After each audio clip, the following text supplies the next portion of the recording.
Kaysnauer, and welcome to my gym in Geary, Nebraska at Guile Elementary. I'm going to demonstrate two things today. I'm going to demonstrate how I'm going to teach my second graders a movement exploration lesson, and also my fourth graders a skill theme lesson as well. So with the movement exploration, how it's going to start is I'm going to have my second graders, they will enter in that door, and they'll come in and they'll stand on the black line in my black doghouse. I have a doghouse on this wall and a doghouse on that wall. That is the blue doghouse and the black doghouse, and that is just because we are the Bulldogs. So that is how they come in. They come in nice and quietly.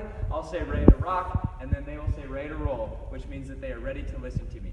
After that, I'm going to explain that we are going to do locomotor bridge tag today. Now, the way bridge tag works is when we play bridge tag, we use these pink balls. And with the pink balls, we're not allowed to throw the pink balls at people, but we tag people with the balls, okay? If you are tagged by a pink ball, then what you have to do is you have to make a bridge position. Now, then I'll ask the class, how do we get rescued? They're going to crawl underneath. Now, what makes it locomotor bridge tag today is we're going to practice some more locomotor patterns. So we're going to play 3 rounds today. The first one, the students will be running. The second one, they'll be skipping, and the third one, they will be galloping. The whole time that they are doing that, they are free to go back in the game if they get tagged once somebody crawls underneath them.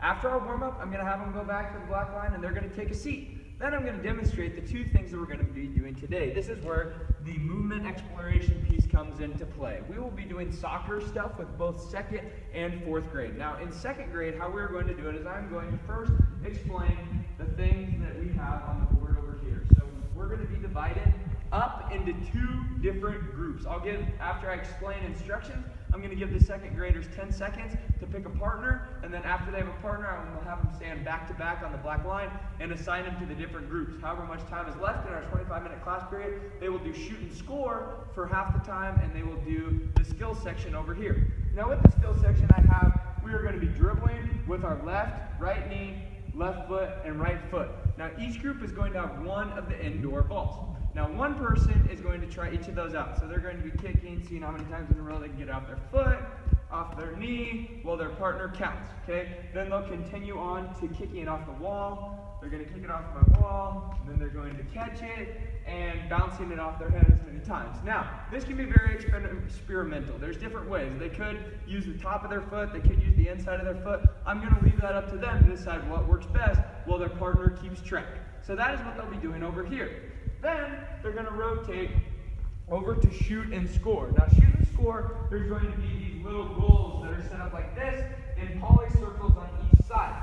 They are going to be kicking to their partner. Now, this is a passing activity and a trapping activity, so I'm going to demonstrate it. I'm going to kick using the inside of my foot. Now, I'm not going to tell my students how to kick it. So if they want to, they can use their toes, they can use their laces, they can use their outside, they can use whichever feels the most comfortable.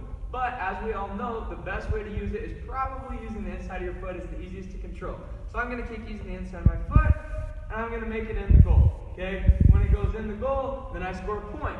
You and your partner are going to each keep track of your points. So that is going to be our lesson today on movement exploration and different ways to experiment. And then tomorrow, we'll reflect a little bit, and I'll ask the students ways that they felt that it worked best. That will be for my 2nd grade.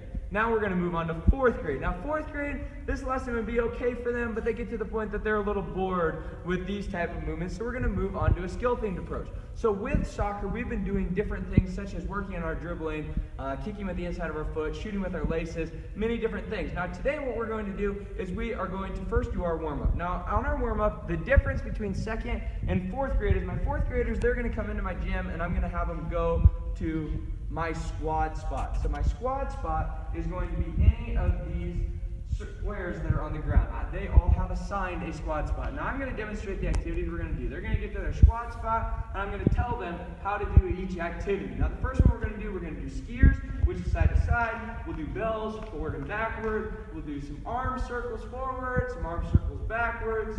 We'll do windmills, opposite hand, opposite foot. We're going to stretch our arms today. We'll stretch our quads. We'll do hamstring stretch where we lean to the middle, to the left, and to the right. And then we'll end with bulldog jacks. When we do jumping jacks, we spell bulldogs 2 times, then say bulldogs, bulldogs, bulldogs, ah! They'll take a knee, and they'll sit and be ready for instructions. Today what we'll be playing is we're going to be playing 4-corner soccer. Now with 4-corner soccer, I just set up 2 goals on the outsides of the gym. They'll be the same type of goals that I use for 2nd grade with shoot and score. With this though, team activity that they will be in their squad groups. So I'll also have different pennies laid out. The students will each grab their set of pennies, and I'm going to make this on them a little bit. I'm going to give them the opportunity. I'll assign one person. I'll let them decide one captain from each group. The captain is going to assign each person in their group a number.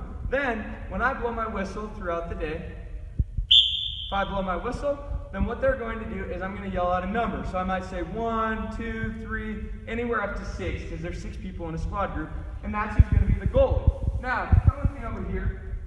The goalie is the only person that is allowed inside this goal box, and the only person that can use their hands. Now, what the other groups are trying to do is they're trying to score on any corner of the gym. Every time they score a point, I will blow my whistle, I'll give them a point, and they can keep track on their own. We're not necessarily going to keep track. We'll be using 2 indoor soccer balls, and we'll play till the end of the class period. Now, in this, it's going to work on teamwork, it's going to work on leadership, and it's going to work on passing and defense and many other strategies. So we're still working on skill theme, but kind of in a more advanced approach than with my second graders. So that is how I'm going to teach with movement exploration and skill theme approach this piece.